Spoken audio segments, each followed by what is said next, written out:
Hello, friends. Hello, everyone. We're glad you could join us once again. It's always delightful to connect with you every week. We love sitting down for a cup of tea together Yes, we do. with you. Thank you for joining us. Everything's blooming right now, it seems like, in this wonderful early summer part of June. And one of the flowers that's blooming right now, I really wanted to mention so that you can take a look at it, because here in the Midwest, it's everywhere right now. It's a wild herb. We've planted several in our gardens, and they're big bushes of umbel-shaped flowers. An umbel is like an umbrella-shaped flower with lots of little flowers on top and shaped like an umbrella almost. And the bushes that have those on right now are elderberry. And elder, many of you may have heard of elder because it's often in the news for its wonderful flu preventative properties, but we love elder for so many reasons, including that, of course. You know, in the old days, it was called the medicine chest of the country folk. And in France, it was referred to actually as the house pharmacy, and it is still one of the most useful medicinal plants that we have available in modern herbalism. I find it really interesting that no matter what culture refers to elder, and elder grows in many places around the world, every place that it grows, traditionally, it's been known as a plant of a vegetation goddess or of the fae, the fairies. They say that there's a vegetation goddess or the queen of the fae that presides over the cycle of life, birth, fruition, death, and regeneration, lives in the elder plant. In Denmark, it was called the goddess Hildemor, queen of the fairies. And so elder has a reputation as being protective. And it is common everywhere, from Russia to Romania, from Sicily to Scotland. Sometimes the leaves were even hung on the door to ward off evil. And so right now the flowers are blooming, and the flowers are also a medicinal part. And of course, if we collect the flowers, those flowers won't turn into berries. Right. So we are careful about how many flowers we gather, but we do love to gather the flowers. All parts of the elder are medicinally active, and many of the parts of elder actually need to be cooked before they're used because of a glycoside that can cause vomiting, but the flowers don't contain that, so you don't have to use heat processing on the flowers. Elder flowers help the body release fluids and cool down, and so it's great for fevers. That's one of the things that we use it for. We use it in our Feel Better tea. It's one of the herbs that often is combined with yarrow. Yarrow and elderflowers are often used together when a fever is present, and we want to not necessarily suppress the fever because we don't want to suppress symptoms because the body's expressing symptoms. It's trying to get rid of something, right? If you suppress a fever that's trying to make the body inhospitable to some kind of pathogen, then your body's not able to do its work. But elderflower and yarrow, instead of suppressing the fever, they help slightly raise the fever so that the fever can break. The fever can do what it needs to do, and then it can go on. And so that's one of the reasons that we love elderflower. We also love to make elderflower champagne. We love doing that every year, and we'll post a link down below if you'd like our recipe for elderflower champagne. We're happy to share that with you. It's delicious. You know, elderflowers have their own natural yeast. That natural yeast helps to create a delicious fermented drink that we keep in the refrigerator, and we'll even have it, we make it in the June, and then we may even have it in October or even sometimes winter solstice. So it's delicious. We love it. It's sparkly elderflower champagne. It is an easy to make thing. It's kind of become a ritual for us to do every year. And we look forward to the elderberry bushes flowering. Always. It's wonderful. And of course, to help elderflowers turn into elderberries, it requires pollinators.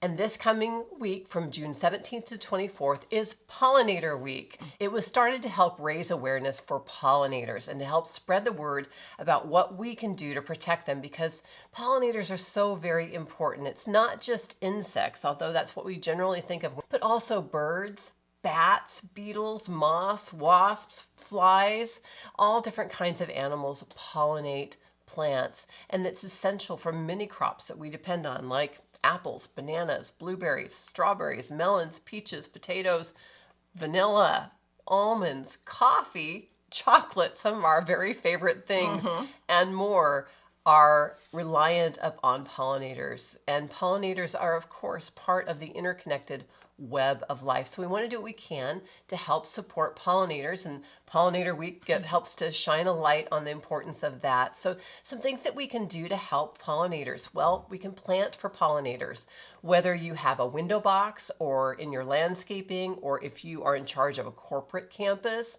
or if you have an acreage. Every little bit of land that you're planting on can be a habitat for pollinators. So things to plant. Well, if you've heard us at all, you've heard us talk about native plants and the importance of planting them. So check out what's native in your area and try to stick with natives when you're doing your planting, because the insects in our area have evolved with the plants that are native to our area, and same is true of wherever you are. Try to plant in clusters to create a target for pollinators to find. If we only have one particular type of flower here and there, it's harder for them to find them. Plant for continuous bloom throughout the growing season from spring to fall, so there's nectar available from spring till fall. And of course, in the fall, we always talk about this too, leave the leaves and the garden debris whenever possible, because those are oftentimes nesting sites and places where the larvae live until they come out. And that's true of even some of our favorite insects, which maybe are, I don't know if they're pollinators or not, but fireflies. I love fireflies. I think everybody loves fireflies. I saw my first one this I week. love it. I know I've seen them out there flashing a little bit, and I think they live 2 years in the ground before they ever emerge as fireflies. So we want to make sure that we have a hospitable environment for fireflies and all of the insects. Consider installing wood nesting blocks for wood nesting native bees. Provide water. If you have, anytime in your landscaping, it's pretty to have what we call hardscaping, things like sculpture or things like bird baths. And bird baths are wonderful because not only do they provide water for the birds, but they provide water for bees and other pollinators as well. And of course, please don't use chemicals. Pesticides and herbicides are harmful to insects and to the environment. And you can find out more if you're interested at pollinator.org. There's a lot of great information there. And I think it's so important that we recognize that we aren't the only ones living on the planet. We have to help our other than human kin as well. I think that's super important. We really try to do that ourselves. Well, and I think the one thing we need to evolve from, and that is spraying our lawns. For sure. For those of you that do spray the lawns, maybe look at another alternative way to work with it, so that the insects can live. It is vital.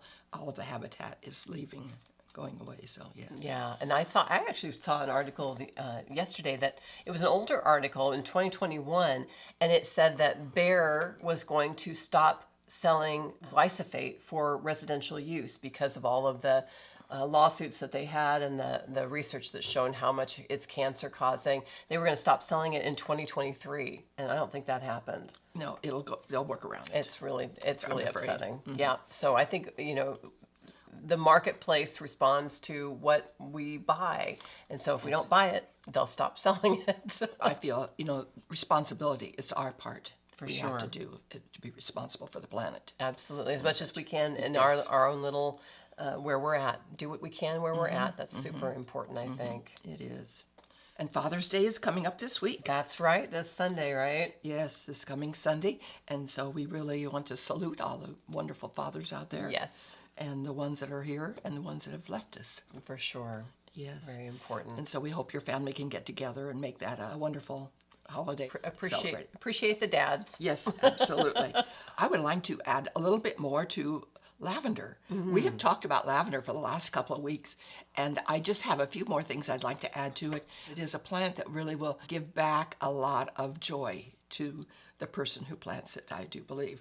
It's not just the aromatherapy, it's caring for the plant, it's making things from the plant, and so on.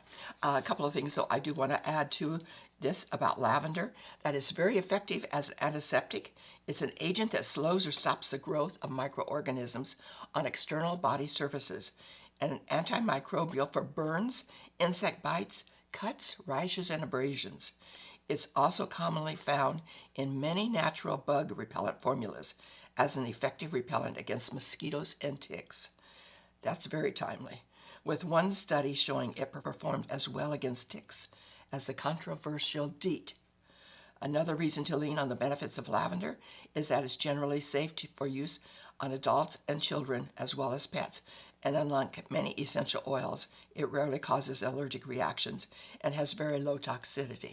And we want to mention just quickly, as a side note, never apply essential oils directly to your skin. For sure. Make sure you have a carrier oil. It might be almond oil or Sunflower oil. Sunflower oil. Just put a couple drops in your finger of that and in your hand of that, and then add a drop of your essential oil and mix it together, and then you can use it. Yeah, if we're talking about essential oils, I also want to make sure that we mention that there's a lot of fraud in the essential oil industry. And True. so you make sure that you are getting your essential oils from a reputable source. Absolutely.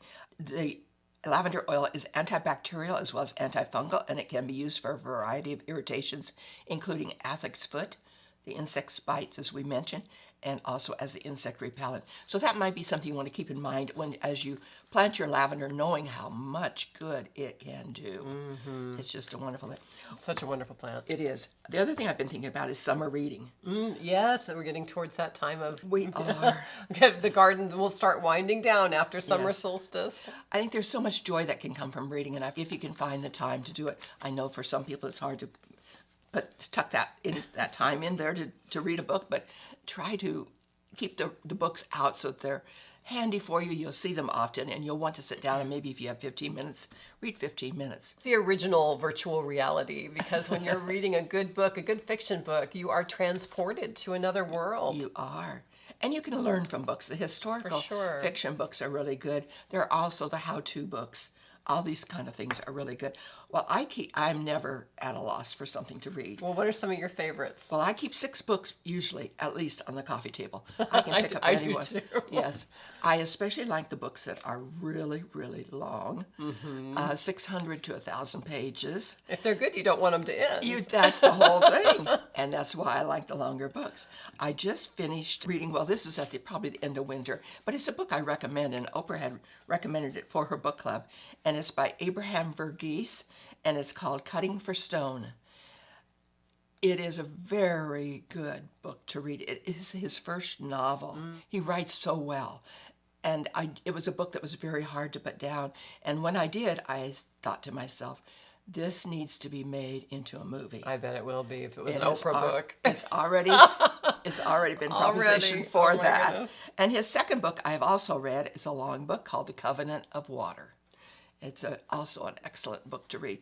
And so those are some real popular books, and he's been on the bestseller list for some time. Yeah. It might be something you want to pick up to read during this summer. And what are you reading? Yeah, I haven't started that one yet. That's definitely on my list. I have some favorite authors. I love Louisa Morgan and too. Paula Braxton. I think you and I both enjoy those books. We like some fiction sometimes that has a little bit of magic in it. Yes. And that just makes it a little special and fun. And yeah, and with strong women characters, of course. Yes. And Amy stopped by yesterday, our friend Amy, and she's in my sewing group as well as in her home herbalism class. And she talked about a book she's reading called Bicycling for Butterflies. Oh, yeah. A woman who, with her bicycle, travels and follows the migration of the monarchs. 10,000 miles. Yes. On a bicycle. And she'll stop at schools and talk and so on. And Amy, if you would put the author of the book down in the comments, we'd love to know that. Yep. So I think that would be an excellent book also to read. Sounds like a good one for the reading list. Yes. And then I have another book. This is called The Pocket. Well, isn't that an intriguing It's a name? nonfiction one, right? Yes, and this is a very intriguing name. It's about the hidden history of women's lives, and it's from 1660 to 1900. Well, I became interested in it because with my 52-week challenge, we had a challenge to make a pocket. And it's a small pocket that would fit into our book, so it's more of a miniature size. But we learned about the pockets and the hidden history of them, and I was amazed and really intrigued by it. And then my friend Sue gave me this book this last weekend, and so it's a book of a lot of textbook type history, which may not be real interesting to read, but yet it's the history of the era when they had to have their pocket. Now, this was because men did not want pockets in women's clothing for fear that women might hide something from them. Goodness. Oh, goodness. But that's part of our history. And this is also makes me think how important it is for we women to preserve our rights. For sure. And without getting political, I'm going to make a pocket. for myself to wear. Now, the ladies of the time would wear 2 and 3 layers of skirts. If it's wintertime, the middle layer would be wool to keep them warm. But in their top layer skirt, they would have the seam on the side would not be completely closed, and it would allow their hand to go into the pocket that they wore underneath that they hid. Oh, I love it. That no one knew was there. Oh, my And so it's a larger pocket. Your hand can go into it, and you would keep your little silver scissors there, maybe a thimble, needle, thread, maybe a couple pennies. And that was a lot of money possibly back then. Sure. Odds and ends of things that they wanted to save, not necessarily hide, but have handy. It was just a really good thing. And so if you would like the history of women's lives, this is really a good book to read. I love that. Who knew a pocket could be controversial? And so important. And it It's went so up to the important, 1900s. right. Even wedding dresses now have pockets in them. Really? And yes, a bride will stick her hand in the pocket maybe to keep a tissue in there or whatever. Well, that makes sense. It makes so You've got all much that sense. flounce. You might as well stick a pocket in there. Absolutely. Well, I guess not all of them have flounce. No. Some of them are pretty tight fitting. And I like an apron that has 4 pockets across the front that I can just put my hands down into. I keep a note card in there with a pen, and I'm always thinking, so I have to write down a thought here and there. And then I might pick up a button off the floor, a paper clip, or something that will go in a pocket. Yep. It just saves me steps, and it's just a wonderful thing to have. If I'm out in the garden, my cell phone can go in there. And I wear one when I'm taking my walk in the morning, too. Yes. That one that you collect- gave me. and Yeah. you collect things. Yeah, I as you stick go. my glasses in there, some Kleenex, and then and I can able to stick some other things in there if I collect some things along the roadside that I find interesting, then I can stick yes. those in the pocket too. Like a feather or a heart-shaped rock or anything like Exactly. that. That's a wonderful thing. So a pocket is really an important thing for women to have. Part of our herstory. It is. It certainly is. And so right after I made my little pocket, which I'll show you in a minute, I picked up another book to read, and it was called, in fact, I picked up 2 books. This is one of them, called The Flight of the Sparrow. And it is historical fiction. And I was halfway into the book, and here was a whole paragraph about the woman and her pocket. Oh my goodness. It was just a bit of serendipity because it was just right then and I knew about it. So it was really wonderful to read. And I thought, how many women do not know that women actually had to carry an extra pocket underneath? And And sometimes they had to hide it. they did. That's right. Wow. And That's so awesome. Love those serendipities. I do too. The 52-week challenge, it continues week after week, and I'll continue to show you a few things here and there. This happens to be the page with the pocket on it. And so this is done in miniature. It has a little opening here where a couple hidden things are in there, a note and so on, and which makes it really special. This is the tie that went around it. I was very brave, and I put my initials on mine. Now, back in the time, if a woman had lost her pocket, it had come untied and fallen off or whatever, they could have tracked it down if she had her initials on it, but she would not want it to be tracked down for fear her husband might find out it was her pocket. Goodness. I am a strong woman. I will put my initials on a pocket. In a modern world, thank In a heavens. modern world. Thank heavens. Thank heavens. So this is my sweet little pocket. I just adore it and have loved learning more about the pocket. So with the ties, they would Tie it around their waist. tie a pocket around their waist, and Yes. that's what they would reach in to Yes. get. Oh my Yes, goodness! absolutely. How neat. Yeah, how neat is it? I would hope that this could be taught yet to young women so they would understand the freedoms we have today. Yes, exactly. And not take them for granted and not Exactly. let them backslide. So- for sure. But what a wonderful reading, and find a book to read this summer that really touches your heart. Well, and what books do you recommend? Please comment below. We're always looking for good book recommendations, and we love hearing recommendations that you've read that you really like. And that will add those to our list. And if you belong to a book club, all the better. Oh, for sure. It's a wonderful thing to belong to even a book club and share with each other. Definitely. So I'd like to close with a quote from Chief Seattle, which seems really appropriate for both Pollinator Week and Father's Day. Teach your children what we have taught our children, that the earth is our mother. The earth does not belong to us. We belong to the earth. All things are connected, like the blood which unites one family. Whatever befalls the earth befalls us, the children of the earth. We do not weave the web of life. We are merely a strand in it. Whatever we do to the web, we do to ourselves. And with that, we'll plan to see you next week. Good earth blessings to you.